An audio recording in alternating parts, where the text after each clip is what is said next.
लगातार जो घर के बाहर का जो माहौल है इस वक्त साफ तौर पे ये तस्वीरें बयां करती हैं। आप देख सकते हैं इन तस्वीरों में साफ तौर पे एक राजकीय सम्मान देने की तैयारियां राज्य सरकार की तरफ से किया जा रहा है।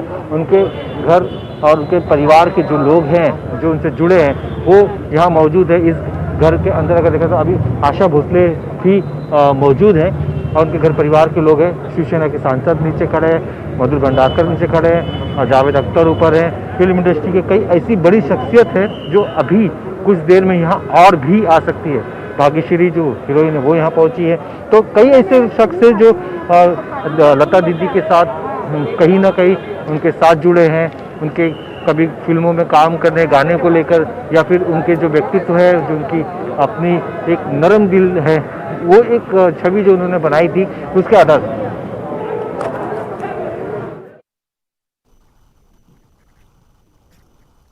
My deep condolences for Lata Mangeshkar. Lata Mangeshkar is a very unique personality, and by her voice and her songs, they enthused people, and particularly her patriotic songs, which she sang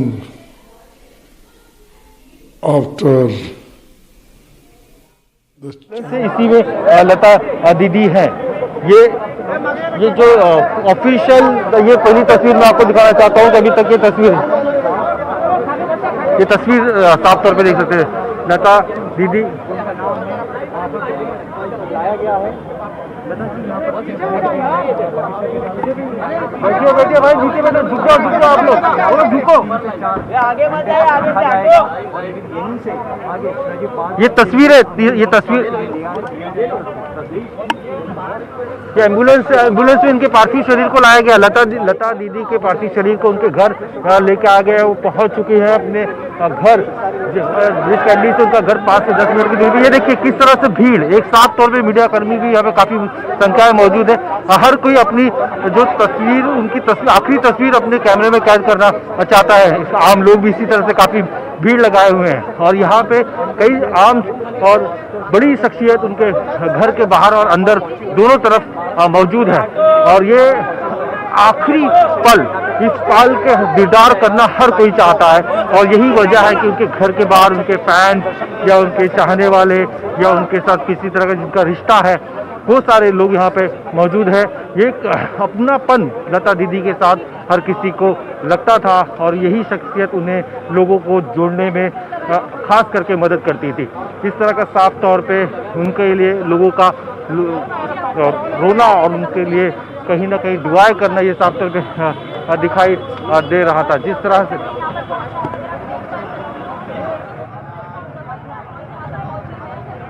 देखिए लता दीदी के घर में जावेद अख्तर, आशुतोष गोवालिकर वो मौजूद हैं, साथ ही मधुर भंडारकर वो मौजूद है। शिवसेना के जो सांसद है वो गेट पे साफ तौर पे नजर आ रहे हैं, अनिल देसाई और भी कई शख्सियतें। अब धीरे धीरे जब लोगों को ये पता चल गया है कि ब्रिज कैंडी से आखिरी दर्शन के लिए उनके घर पे सारी चीजें, कि बनसे नेता बाला नंदगांवकर यहाँ पहुंचे हैं, तो ऐसे कई जो महाराष्ट्र के ये राज ठाकरे साफ तौर पर ये तस्वीरें देख सकते हैं। राज ठाकरे पहुंचे हुए हैं उनके घर पे। लगातार राज ठाकरे लता दीदी की सेहत के लिए दुआएं करते रहे। एक दिन पहले हमने देखा घंटों अस्पताल में बैठे थे ब्रिज कैंडी और उस अस्पताल में उन्होंने डॉक्टरों के साथ चर्चा भी की थी, सलाह भी की थी। ये राज ठाकरे हैं, उनके साथ उनके जो करीबी नेतागण है वो मौजूद है। वो सारे तस्वीरें साफ है। अभी बॉडी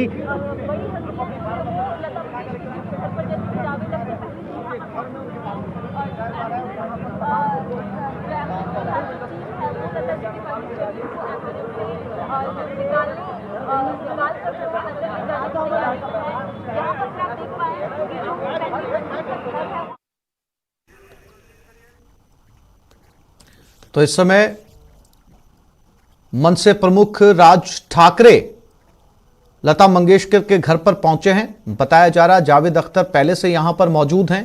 तमाम बड़ी हस्तियां लता मंगेशकर के नाम पर आज तमाम राजनीतिक हस्तियां, तमाम बॉलीवुड हस्तियां इस समय गमजदा हैं।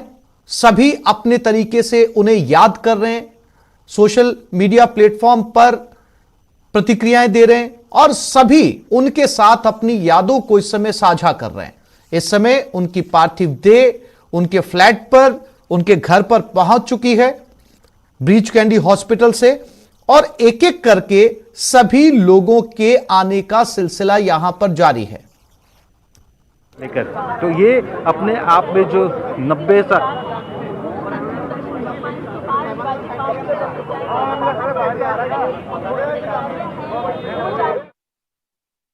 कई हजारों सालों के बाद इस तरह की एक मेलोडियस वॉइस दुनिया में आवाज़ पैदा हुई थी, और शायद कई हजार साल बाद इस तरह की जो वॉइस दुनिया में दोबारा आएगी।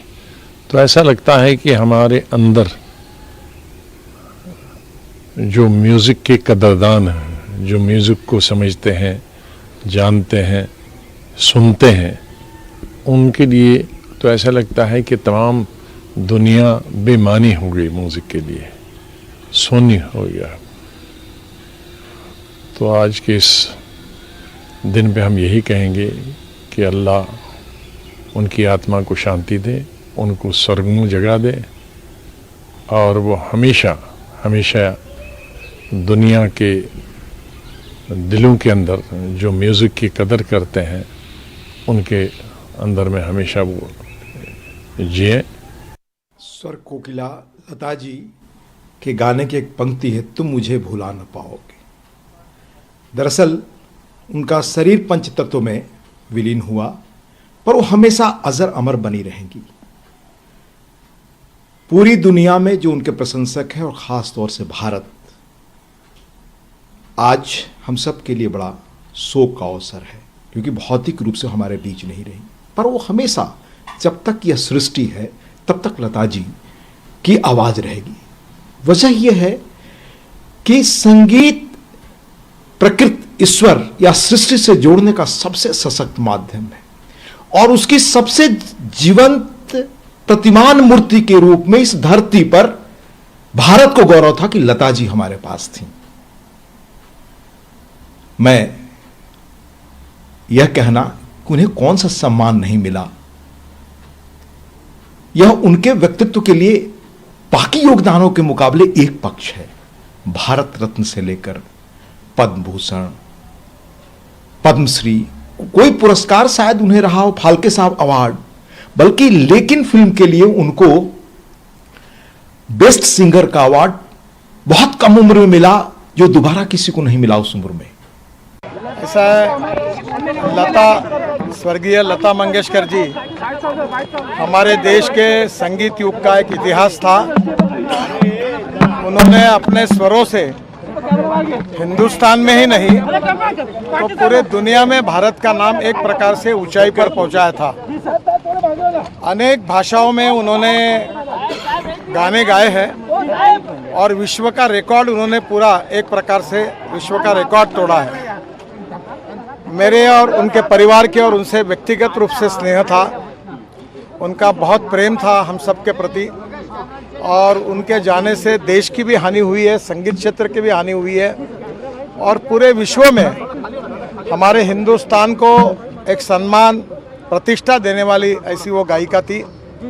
महाराष्ट्र के लिए, हमारे मुंबई के लिए, गोवा के लिए, और पूरी तरह एक प्रकार से यहाँ के संस्कृति के साथ वो जुड़ी हुई थी। उनका जाना ये हमारे पूरे देश के ऊपर एक बहुत बड़ा आघात है। आज वो हमारे बीच में नहीं है, पर उनके स्वर, उनका संगीत, उनके गीत आगे भी भविष्य में ऐसी पीढ़ियों से पीढ़ियों तक हम लोग सुनते रहेंगे। मुझे बहुत दुख है कि आज मैं मुंबई आया था और आज सुबह ही एक खबर आ गई। मैं उनका दर्शन लेकर आया हूँ। मैं भगवान से प्रार्थना करता हूँ कि उनके आत्मा को शांति दे, यही ईश्वर चरणों में प्रार्थना करता हूँ। लता जी का जाना हम सबके जीवन में एक बहुत बड़ा धक्का है, और इसको सहन करने की ताकत उनके परिवार को, और हम सबको दे, यही ईश्वर चरणों में प्रार्थना।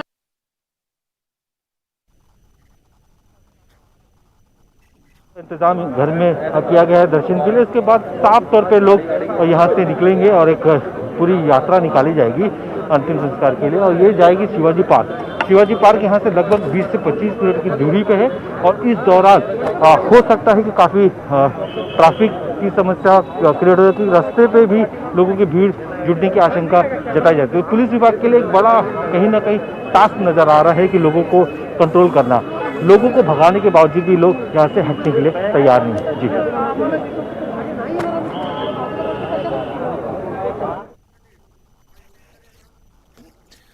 तो ये तस्वीरें स्वर कोकिला लता मंगेशकर के घर के बाहर की तस्वीरें हैं। लोगों के आने का सिलसिला जारी है और इस समय ऐसा लग रहा है न केवल मुंबई बल्कि पूरा देश थम सा गया हो। 2 दिन राष्ट्रीय शोक की घोषणा की गई है। राष्ट्रीय ध्वज आधा झुका रहेगा। खुद प्रधानमंत्री नरेंद्र मोदी अंतिम दर्शनों के लिए मुंबई रवाना हो रहे हैं। यहां पर राज ठाकरे पहले से पहुंचे हुए हैं। तमाम बॉलीवुड हस्तियां यहां पर मौजूद हैं। हर कोई उन्हें अपने तरीके से याद कर रहा है। हस्ताक्षर इसलिए कि वो भारत के आजाद होने से पहले 1929 में पैदा हुई मध्य प्रदेश के इंदौर में, और उसके बाद वो मुंबई पहुंची। यानी कि 1929 से लेकर 2022 92 साल का एक लंबा सफर उन्होंने अपने सामने भारत को आजाद होते हुए देखा। आजाद भारत में वो रही।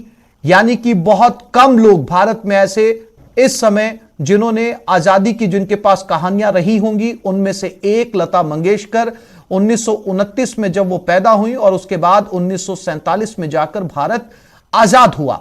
इंदौर से मुंबई पहुंची और उसके बाद बॉलीवुड में उनकी गायकी का सिलसिला शुरू हुआ, जो 2000 साल तक चलता रहा, सन 2000 तक। और इस दौरान उन्होंने वो आयाम स्थापित किए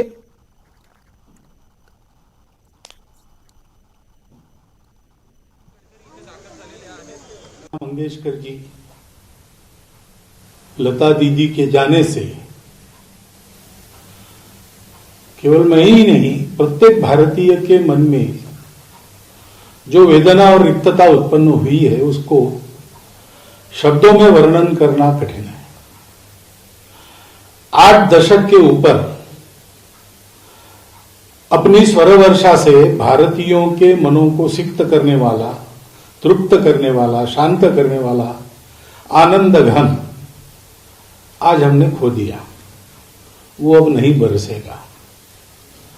लता दीदी शुचिता और साधना की प्रतिमूर्ति थी। उनकी संगीत साधना के बारे में तो बहुत सारे लोग जानते हैं। इतनी स्वर सिद्ध गायिका होने के बाद भी, विश्वमान्य गायिका होने के बाद भी किसी गीत को गाना है तो उसकी तैयारी और